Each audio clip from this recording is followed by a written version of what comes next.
Alright, so I haven't done a reminiscing video in quite a long time, and the reason behind that is that I've been trying to work at finishing my backlog, and so I've been actually replaying any games or playing a lot of these sort of older remastered games. But I was about to play the Modern Warfare 2019 campaign, and I decided, you know what, I'm gonna play this first, the Modern Warfare 2 remastered campaign that they released just a few months ago in March.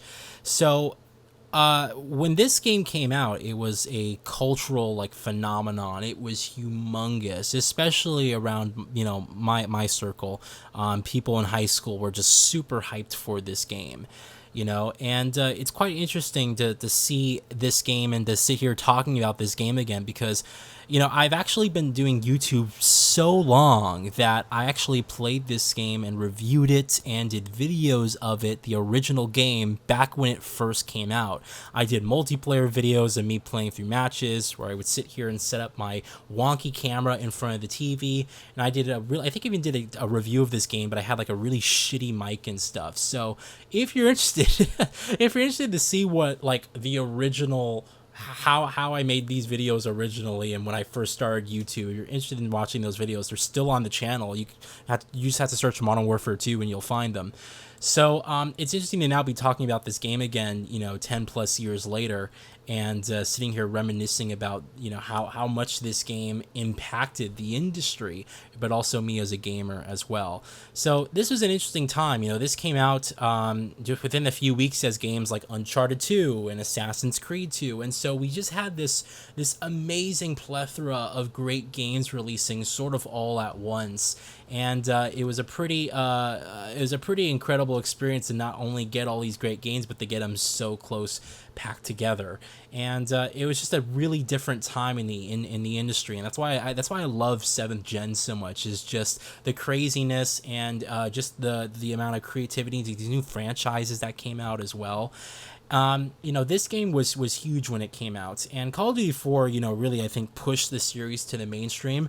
This I think is what really made Call of Duty such a cultural and such a big series like for pop culture. It sort of became this hallmark name and brand really with this game, and it was this game that really popularized that.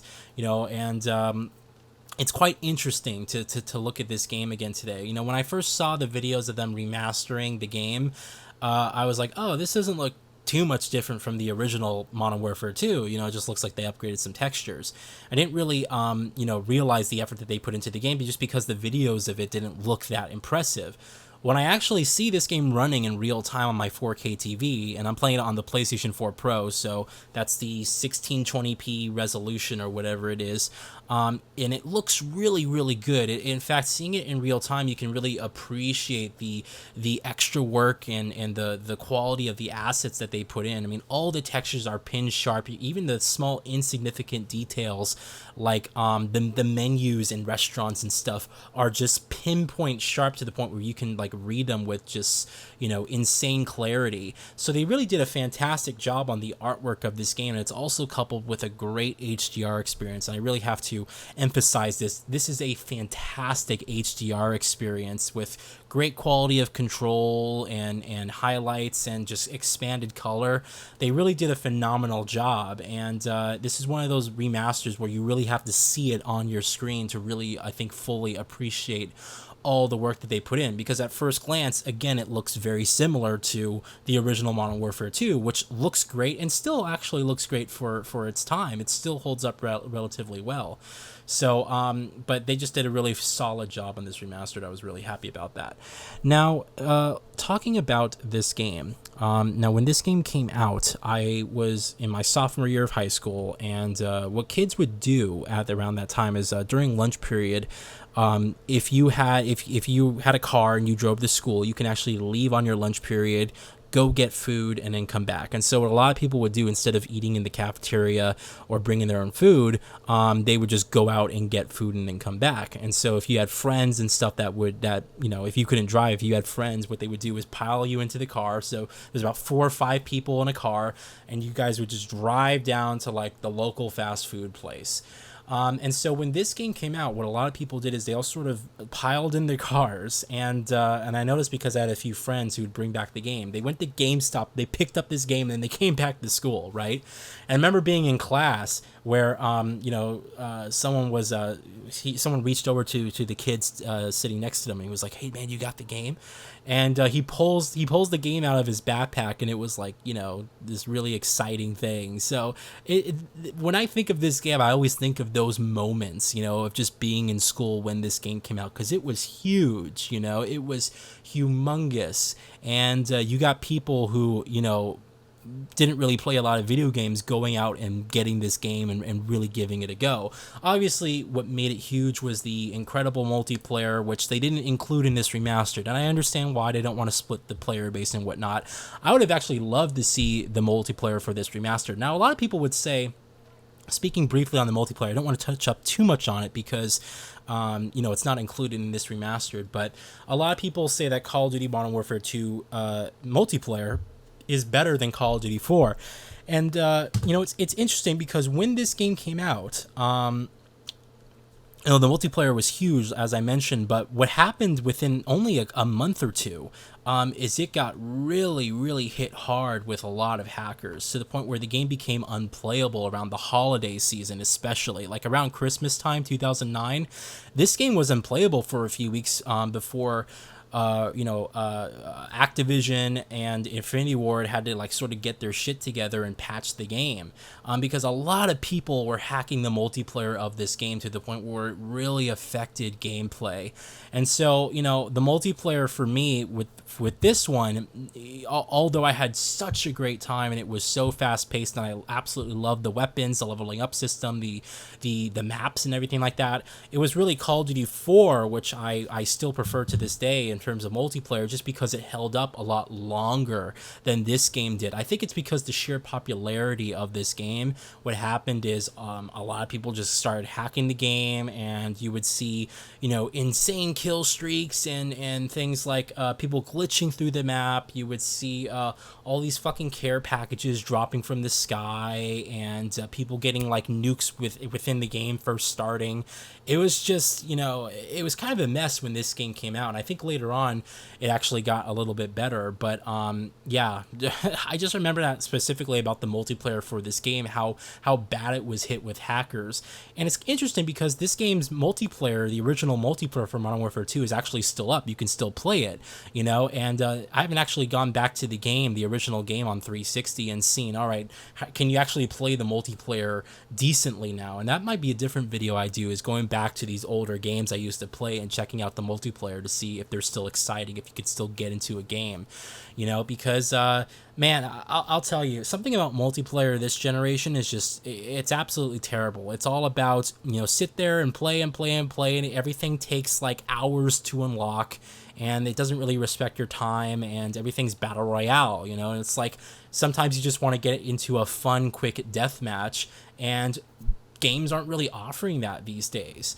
So well, let's refocus back on the sort of game experience. This game actually changed up quite a lot going from the original Modern Warfare, and they added a lot of things with animations to the point where it's interesting to talk about Call of Duty as a changing series, because that's one of the criticisms of Call of Duty nowadays, is it's just kind of copy and paste with a different coat of paint, i.e. a different time frame and a different war and whatnot, but it's the same animations, the same weapons, the same type of gunplay. And it was really, Call of Duty Modern Warfare 2 actually looked and performed and handled a lot differently than Call of Duty 4. And you sort of got the sense that, okay, this was a sequel that they put a lot of effort into. And they add a lot of things like just different types of animations and whatnot. And the gunplay was also very fine-tuned. And yeah, some of the animations were very similar, but you could tell that there was just so much more weapons, and again, animations for all this stuff that were changed. And this is before the time where Call of Duty really started becoming this sort of repetitive annual type of franchise. I mean, yes, Call of Duty was annual, starting with Call of Duty 4, and then they made World at War, and then they made this game, Modern Warfare 2. But this was like at the beginning of that sort of annualization of the franchise, and people weren't yet familiar with the Call of Duty basic copy and paste formula that it gets a lot of flack and criticism now. It was like pretty exciting when this game came out, and it was just a lot of fun playing through this game again. I had a blast sort of going through this, and it was like playing it for the first time. They did a really great job in this remaster of just recapturing that epicness, the visceral gunfights and whatnot. And it's also cool because I play games today a lot differently than when I played games originally when this game came out. When this game came out, I was pretty much a brute force type of player. I would sit here, guns blazing. I wouldn't take any cover. I would just run from one side to the map to the other, and I wouldn't really play in a very type of cinematic fashion like I do now. Like these days, you can even see in my gunplay, I'm very much cover based, and I'm a lot slower paced when it comes to the gameplay of this game. And I take my time and I sort of explore and look around the levels, and so I appreciate the experience a lot more.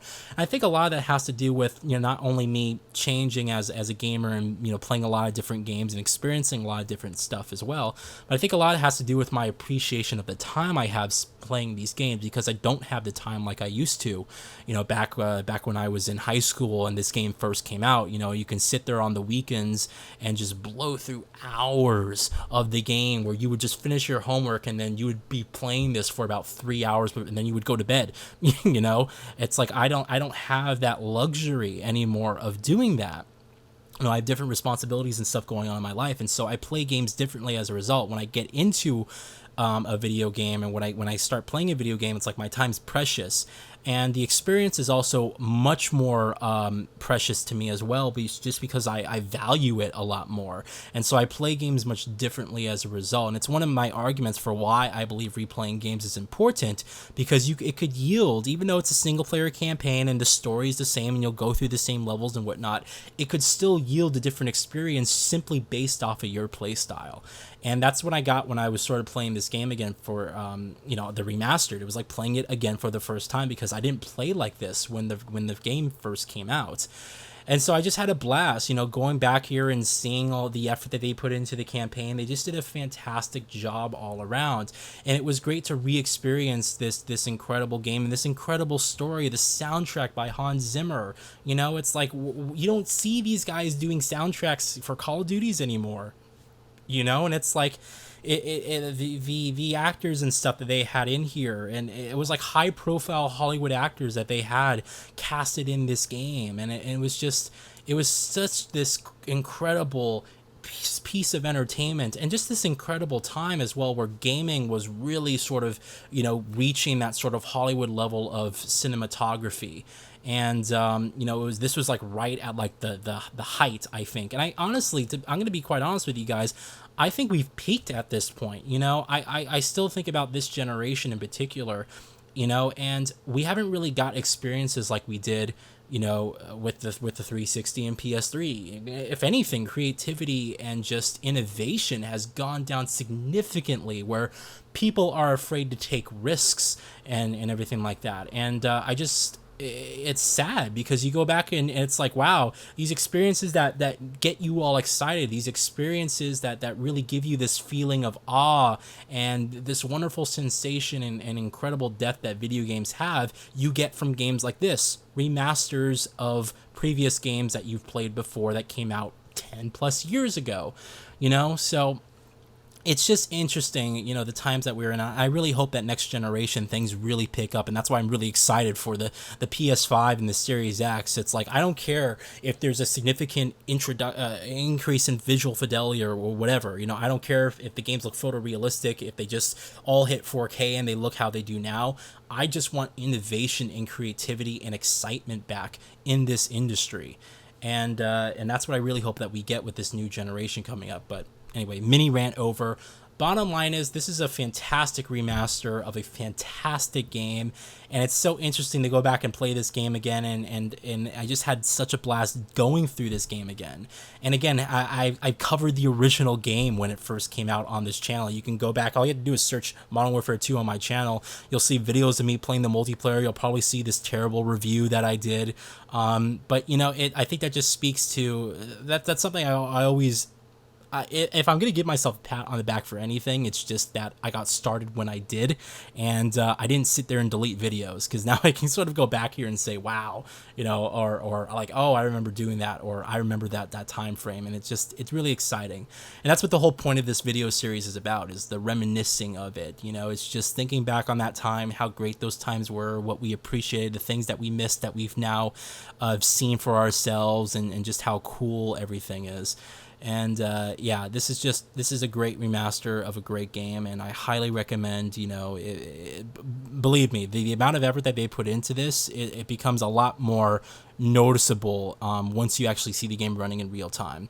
So anyway, hope you guys enjoyed it. Please, if any of you were into gaming or around gaming during the time that this game came out, let me know what you were doing when the original Modern Warfare 2 came out. Did you play it initially? I know some of you guys are younger, so like, when was the first Call of Duty that you played? So I'm actually quite interested to see what this game meant for some of you guys out there when it first came out initially. All right, so hope you have a good one. Thank you all for watching, and I'll talk with you all later.